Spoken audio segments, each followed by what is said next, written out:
सर्वप्रथम मैं आप सभी मीडिया के बंधुओं का धन्यवाद करना चाहूँगा कि एक बिल्कुल शॉर्ट रिक्वेस्ट पे आप यहाँ हमारी जो समस्याएं हैं उनको सरकार तक पहुँचाने के लिए आए, क्योंकि मीडिया एकमात्र सहारा है जिससे आप अपनी समस्याओं को सरकार तक किसी भी बड़े प्लेटफॉर्म तक पहुंचा सकते हैं। तो इस संदर्भ में आज की जो प्रेस कॉन्फ्रेंस है, इसमें जो मुख्य जो मुद्दे रहेंगे, सर्वप्रथम मैं अपने सहयोगी हर्ष कुमार एवं पंकज जी, आशीष जी का भी धन्यवाद करूंगा कि उन्होंने भी समय निकाल के जो है इसमें आए हैं। तो जो सबसे प्रथम मुद्दा है जो कि मैं आप सबके समक्ष रखना चाहूँगा और आप सबके द्वारा सरकार तक पहुँचाना चाहूँगा, तो वो है जल शक्ति विभाग में पैरा वर्कर्स। जल शक्ति विभाग में पैरा वर्कर्स की पॉलिसी के अंडर 3 श्रेणियाँ आती हैं: para pump operator, para fitter और मल्टीपर्पज़ वर्कर। 2017 से पैरा वर्कर्स पंप ऑपरेटर और पैरा फीटर के रूप में सेवाएं दे रहे हैं और 2019 से मल्टीपर्पज़ वर्कर जो हैं अपनी सेवाएं निरंतर दे रहे हैं। चाहे वो कोरोना काल हो, चाहे वो हिमाचल में आई आपदा हो, हर जगह जो है पैरा वर्कर्स की विशेष भूमिका रहती है। तो इस बारे में मैं आपको बताना चाहूँगा कि जब पैरा वर्कर्स की जब नियुक्ति हुई थी तो केवल मासिक वेतन 3000 पर जो है उन्हें रखा गया था मल्टीपर्पज़ वर्कर्स के लिए, और 4045 के रूप में पैरा फीटर और पैरा पंप ऑपरेटर को रखा गया था। और आज के समय में अगर बात की जाए तो अभी बजट हुआ है, तो आज के समय में जो तनख्वाह है पैरा फीटर और पैरा पंप ऑपरेटर की वो है 7100 रुपया, जो अभी हाल ही में सीएम साहब ने बजट में बढ़ाया है 500 रुपया, और मल्टीपर्पज़ वर्कर्स की तनख्वाह है 6000 रुपया प्रति माह। तो जो पैरा पंप ऑपरेटर और जो पैरा फीटर हैं वो डिप्लोमा बेस पे भर्ती हुए हैं, डिप्लोमा के आधार पे भर्ती हुए हैं, और जो मल्टीपर्पज़ वर्कर हैं वो 8वीं के आधार पे जो है योग्यता के अनुसार भर्ती हुए हैं। परंतु सरकार ने जिस पॉलिसी के अंडर उनको रखा था, 2017 बैच की बात करें तो उनको अपने 8 साल पूरे किए हुए कम से कम 6-7 महीने हो चुके हैं। परंतु सरकार ने अभी बजट में भी उनका कहीं कोई जिक्र नहीं किया, उनका कहीं कोई जिक्र नहीं हुआ।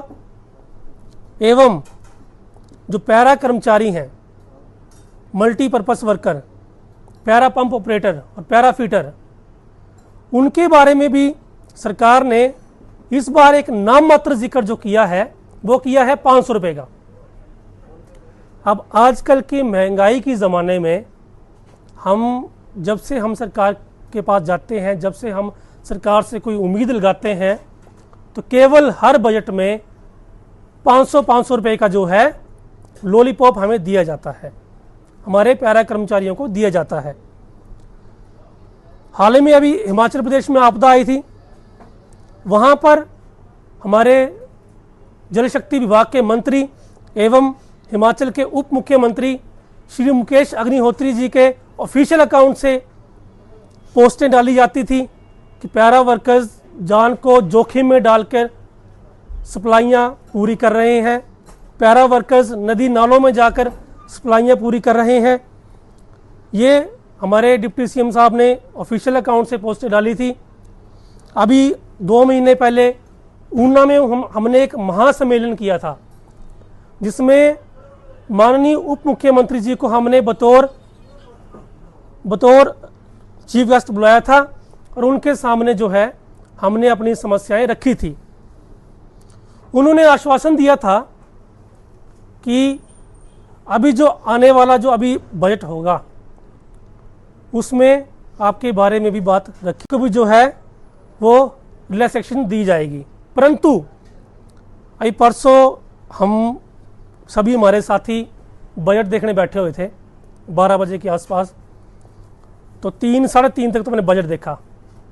अभी बाकी विभागों की बात करें तो स्वास्थ्य विभाग में स्टाफ नर्सेज हैं, उनके वेतन में वृद्धि हुई, 10,000 रुपये की वृद्धि हुई, उससे ज़्यादा ही। हर विभाग मतलब कि हर विभाग के जो कर्मचारी हैं उनको काफ़ी ज़्यादा वृद्धि हुई, 10-10, 15-15 हज़ार की। उनको हम शुभकामनाएं देते हैं। परंतु जब बात आती है जल शक्ति विभाग के पैरा कर्मचारियों की, जो दिन नहीं देखते, रात नहीं देखते, वो आपदा नहीं देखते, मतलब कि 24-24 घंटे भी जो ड्यूटी करते हैं, जब उनकी बारी आती है तो सरकार की आर्थिक स्थिति जो है सामने आ जाती है कि आर्थिक स्थिति और उसके आर्थिक संकट के चलते हुए हम जो है ये इनको 500 देंगे। जब बात और विभाग की आती है तो 10-10 हज़ार रुपये का इंक्रीमेंट है। जब बात जल शक्ति विभाग की आती है तो आर्थिक संकट। तो ये विभाग के साथ जो है सौतेला व्यवहार किया जा रहा है। इससे हम सभी पैरा वर्कर जो हैं वो परेशान हैं कि विभाग के साथ सौतेला व्यवहार क्यों किया जा रहा है। जो आपका कर्मचारी कुर्सी पे बैठता है वो भी काम करते हैं, वो भी अपनी ड्यूटी करते हैं, उनको 10-10, 12-12 हज़ार की जो वेतन वृद्धि की जा रही है उनकी। पर जो इंसान अभी हमारे कुछ साथी जो हैं जो अभी हमारे बीच में नहीं भी हैं, क्योंकि आपदा के दौरान किसी ने तो आत्महत्या भी कर ली। क्यों? क्योंकि इस तनख्वाह से और बिना पॉलिसी से ना घर चलेगा ना भविष्य ठीक होगा। तो अभी हमें उम्मीद थी, सीएम साहब से बहुत ज़्यादा उम्मीद थी कि बजट में हमारे लिए कुछ पॉलिसी तो नहीं, पर चलो कुछ ना कुछ सरकार जो है वो करेगी। पर फिर से वही सौतेला व्यवहार जो है वो जल शक्ति विभाग के पैरा कर्मचारियों के साथ किया गया है। हमारे विभाग की जब बारी आती है तो आर्थिक संकट आ जाता है। हिमाचल सरकार की जो आर्थिक जो व्यवस्था है वो नहीं पूर्ण हो पाती और 500 रुपया बढ़ाया जाता है। तो अगर ऐसी बात है, सरकार को अगर कोई मतलब आपत्ति है हमारी पॉलिसी बनाने में, हमारी आर्थिक स्थिति, हमें आर्थिक स्थिति का एक बहाना देकर हमें 500 रुपया बढ़ाने में, तो फिर हमने अब ये डिसाइड किया है कि जितने भी हम पैरा कर्मचारी हैं हिमाचल प्रदेश में, जिनकी संख्या 10,000 से ज़्यादा है, जितने भी पैरा कर्मचारी हैं, हम एक टीम के साथ एक संगठन को लेके एक बार आप लोगों के माध्यम से, मीडिया के माध्यम से सरकार से एक बार मिलेंगे भी। सरकार आने वाली कैबिनेट में या आने वाले कुछ दिनों में अगर इस पर फैसला लेती है तब तो ठीक है, हम उनका धन्यवाद करेंगे, क्योंकि कांग्रेस सरकार जो है कर्मचारियों की हितैषी सरकार कहलाई जाती है। हम धन्यवाद करेंगे, मुख्यमंत्री जी का धन्यवाद करेंगे, बेसिकली तो खासकर हम करेंगे, क्योंकि मुख्यमंत्री जो है हमारे ही कस्बे से हैं, तो धन्यवाद करेंगे। अगर हमारे इसमें वृद्धि होती है, हमारी पॉलिसी बनती है, अगर कोई फैसला नहीं होता, फिर आने वाले 5 या 6 तारीख अप्रैल को हम जितने भी पैरा वर्कर्स हैं जल शक्ति विभाग में, जब कोई मजबूर होता है तभी कोई फैसला लेता है, कठोर फैसला लेता है, हम जितने भी पैरा वर्कर्स हैं वो इकट्ठा होके सचिवालय का घेराव करेंगे। हम अपनी मांग उनके सामने रखेंगे एवं हिमाचल प्रदेश में जो आने वाला समय होगा वो आम जनता के लिए मुश्किल हो जाएगा, क्योंकि पानी जो है, पानी के बिना तो नहीं हम सर्वाइव कर सकते। तो कर्मचारी ही सड़कों पे बैठा होगा तो पानी कौन देगा। तो सरकार को मैं एक बार आप लोगों के माध्यम से रिक्वेस्ट करूंगा कि हमारे बारे में एक बार जो है, हमारे कर्मचारियों के बारे में एक बार जो है वो सोचा जाए। अदरवाइज़ मैं बतौर प्रदेश अध्यक्ष ये यहीं पर अब मैं अनाउंसमेंट करता हूं कि अगर नहीं सोचा गया तो आने वाले दिनों में हिमाचल प्रदेश पानी के संकट को झेलेगा। धन्यवाद।